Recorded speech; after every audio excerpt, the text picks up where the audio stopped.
എല്ലാ കുട്ടികൾക്കും ആഗ്രഹം ഉണ്ടാവില്ല അച്ഛനും അമ്മയും ഒരുമിച്ച് നിൽക്കണം, അങ്ങനെ എന്തെങ്കിലും ചോദിക്കോ? അത് ഇടയ്ക്ക് എന്താ പറയാ, അതിപ്പോ എല്ലാവർക്കും ഉണ്ടാവല്ലോ. ചെറിയ മോനല്ലേ, പിന്നെ ഓൻ അറിയാം അമ്മയ്ക്ക് പറ്റാത്തത് കൊണ്ടാണ് എന്നുള്ളത്. ഞങ്ങക്ക് രണ്ടുപേർക്കും പറ്റൂല, അതിനൊരിക്കലും ഒരുമിക്കുകയില്ല. പിന്നെ അമ്മയ്ക്കും അച്ഛനും കൊടുക്കാൻ പറ്റുന്ന സ്നേഹം ഞാൻ കൊടുക്കുക, അത്രേ പറ്റുള്ളൂ. പിന്നെ ഇനിയിപ്പോ അവനിപ്പം വലുതായിട്ട് അവൻ തീരുമാനിക്കും എനിക്ക് അച്ഛന്റെ കൂടെ പോയി നിക്കണം എന്ന്. ഓക്കെ പറയും. ഞാനങ്ങനെ പിടിച്ചു വെക്കാൻ എനിക്ക് പറ്റൂല, കാരണം അവന്റെ ഇഷ്ടം അതാണെങ്കിൽ ഞാൻ ഓക്കെ പറയും. പണ്ടൊക്കെ ഈ ഒറ്റക്ക് മക്കളെ വളർത്തുന്ന അമ്മമാർ, ഈ സിംഗിൾ മദേഴ്സിനൊക്കെ ആളുകൾ നിന്നെക്കൊണ്ട് പറ്റുമോ എന്നൊക്കെ പറഞ്ഞിരുന്ന സമൂഹം തന്നെ അവരെ നോക്കുന്നത് നെഗറ്റീവ് ആയിട്ടാണല്ലോ. കുറച്ചുകൂടി ഒരുപാട് സിംഗിൾ മദേഴ്സ് ആയാലും സിംഗിൾ ഫാദേഴ്സ് ആയാലും ഉണ്ട്. കാരണം നേരത്തെ പറഞ്ഞ പോലത്തെ ഈ ഫിനാൻഷ്യൽ ഇൻഡിപെൻഡൻസി, അതുപോലെ സ്വന്തം കാലിൽ നിൽക്കണം, നമുക്ക് ഒറ്റക്ക് മക്കളെ വളർത്താൻ പറ്റും, എല്ലാത്തിനുപരി നമുക്ക് നമ്മളെ പീസ് ഓഫ് മൈൻഡ്, സന്തോഷം, അത് ഇതൊക്കെയാണ് വേണ്ടത് എന്നുള്ളൊരു സംഭവം ഉണ്ട്. അപ്പോ ശരിക്കും ഈ സമൂഹമല്ലേ എല്ലാത്തിന്റെയും പ്രശ്നം? ആശയക്കുഴപ്പത്തിലാക്കുന്ന ചോദ്യങ്ങളാണല്ലോ ചോദിക്കുന്നത് സൂര്യ. എന്താ തോന്നിച്ചല്ലേ? നമ്മൾ ഓരോരുത്തരാണല്ലോ സമൂഹത്തിൽ ജീവിക്കുന്നത്. എനിക്കറിയാം ഫിലോസഫിക്കലായ ഉത്തരം പറഞ്ഞു.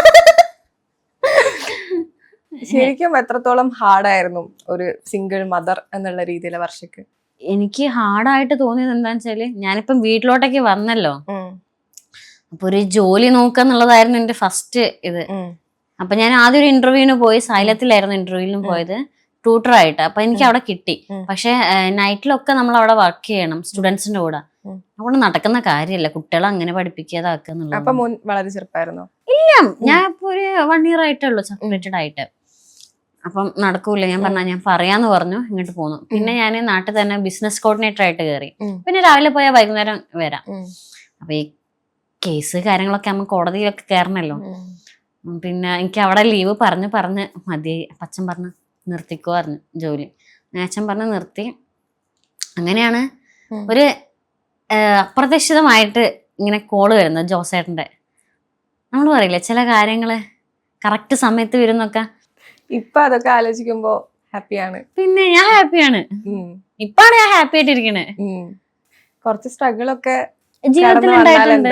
അതെ, നമ്മള് ചിലപ്പോൾ തോറ്റുപോകും, പക്ഷെ ശ്രമിച്ചുകൊണ്ടിരിക്കുക. ഇപ്പൊ വർഷേന്റെ ഒരു ബുക്ക് നോക്കുകയാണെങ്കിൽ തോൽവിയാണോ ജയാണോ ഏറ്റവും കൂടുതലായിട്ടുള്ളത്? ഇതെന്ത് ത്രാസാണ് പറയുന്നത്. അങ്ങനെയല്ല, ഇപ്പം വിജയത്തിന്റെ ചവിട്ടുപടിയാണല്ലോ. അല്ല, തോൽവിയുടെ ചവിട്ടുപടി ഏതാണ്? വിജയത്തിന്റെ ചവിട്ടുപടിയാണ് തോൽവിക്ക്. അങ്ങനെയാണോ പറയാ? അങ്ങനെയാണെന്ന് തോന്നുന്നു. ആ സംഭവം എന്തോണ്ടല്ലോ. ജയിക്കുന്നുള്ള ഉറച്ച് വിശ്വസിക്കാം. ജയിക്കട്ടെ ഇനിയും മുന്നോട്ട്. അതെ. സൂര്യക്ക് എന്താണെന്ന് ഇഷ്ടം? എനിക്ക് അങ്ങനെയൊന്നുമില്ല. ഇങ്ങനെ ആങ്കറിങ് ചെയ്യാനാണോ? അല്ല, എനിക്ക് ട്രാവൽ ചെയ്തിട്ടുണ്ടോ? ഇല്ല. ചെയ്യേ, ആരെ നോക്കിയിരിക്കുകയാണ്, ചെയ്യൂ. അതാണ് ഞാൻ പറഞ്ഞത്, എല്ലാത്തിനും ഒരു സമയം, ആ ഒരു സമയം ഇതുവരെ ഒന്നിനും വെയിറ്റ് ചെയ്യില്ല. എല്ലാത്തിനും അതിൻ്റെതായ സമയമുണ്ട് ദാസ എന്ന് പറഞ്ഞ പോലെ. എന്തോ ഒരു പോയിന്റിൽ സ്റ്റക്കാണ്. അപ്പൊ എവിടെയാണോ സ്റ്റക്ക് ആയത്? അല്ല, എവിടെയാണോ സ്റ്റക്ക് ആയത് അവിടെ വെച്ചിട്ട് തന്നെ സ്റ്റാർട്ട് ചെയ്യണം. നമുക്ക് ഒരുമിച്ച് ട്രാവൽ ചെയ്യാം. സെറ്റ്. വർഷം എന്ത് ഫുഡിയാണോ? മാറ്റട്ടെ, വഴി തിരിക്കും. അതെ, അതൊന്നും പറയാനില്ല. ഫുഡിയാണ്. എന്താണ്, കോഴിക്കോടിന്റെ ഫുഡാണോ ഇഷ്ടം, ബിരിയാണി ആണോ? കോഴിക്കോട് ദം ബിരിയാണി ഇഷ്ടമാണ്. കുക്ക് ചെയ്യാറുണ്ടോ? കുക്ക് ചെയ്യും, നന്നായിട്ട് കുക്ക് ചെയ്യും. എന്താണ് ഏറ്റവും ഇഷ്ടപ്പെട്ട കുക്ക് ചെയ്യുന്ന ഒരു സാധനം? ഞാനോ? ഞാനെല്ലാം ഉണ്ടാക്കും. കഴിക്കില്ല, എല്ലാരും കഴിക്കും. കാരണം 7 വർഷത്തെ എക്സ്പീരിയൻസ് ഉണ്ടല്ലോ. അപ്പം വീട്ടിലെ മെയിൻ ഷെഫാണ് ഞാൻ. 7 വർഷത്തെ എക്സ്പീരിയൻസ് ആണോ നമ്മള് കുക്കിങ്ങില്? പിന്നെ അല്ലാണ്ട്. ശരിക്കും കല്യാണം കഴിയുന്നത് കുക്കറി ഷോക്ക്.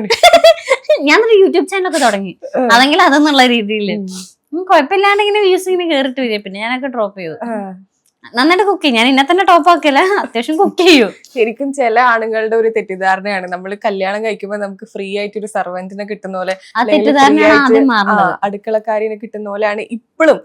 ഇപ്പൊ ദൈവം ഭൂമിയിലേക്ക് 2 പേരെ ജനിപ്പിച്ച് വിട്ടിട്ടുണ്ടെങ്കിൽ ഇഷ്ടമുള്ള കാര്യങ്ങൾ എന്ന് വെച്ചാൽ കുക്കിംഗ് ചെയ്യേണ്ടെന്നുള്ളതൊന്നും ഞാൻ പറയുന്നില്ല. ഇഷ്ടത്തോടെ ചെയ്യുന്നത്. പക്ഷെ ഒരാൾ ഫോഴ്സ് ചെയ്തിട്ട് ചെയ്യുമ്പോൾ വളരെ ബുദ്ധിമുട്ടാണ്. അത് ഇത് ഉപ്പ് കുറഞ്ഞ് മഞ്ഞൾ കൂടി നടക്കൂല. കുറച്ച് ഉപ്പിന്റെയും മഞ്ഞളിലും ബോട്ടിൽ നിരത്തി വെക്കണം, ആവശ്യത്തിനുള്ള ഇട്ടോളൂന്ന് അറിയാം.